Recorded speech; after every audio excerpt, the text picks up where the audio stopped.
So ganito yun. Nakakain na ba kayo ng adobo sa gata na itik? Kasi kung hindi pa, edi don't. Di, charot lang. Try nyo yung ganitong way ng pagluluto ng adobo sa gata. Wala lang, baka trip mo lang.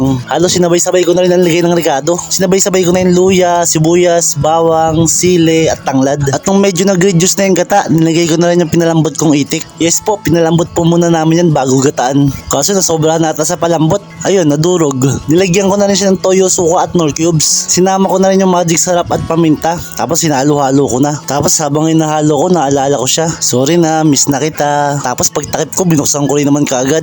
Hinalo ko ulit habang inaalala ko mga masasaya nating alaala. Sa parting to, luto na yung ating ulam. Pero siya di pa rin niya ako napapatawad. Grabe na this, di ko matiis. So ayun na nga, luto na nga yung ulam natin. Okay kids, may natutunan ba kayo sa akin? Kasi kung wala, edi okay. Ang importante sa ngayon, mapatunayan ko gaano ko siya kamahal. Guys, pakisabi naman, mahal ko siya.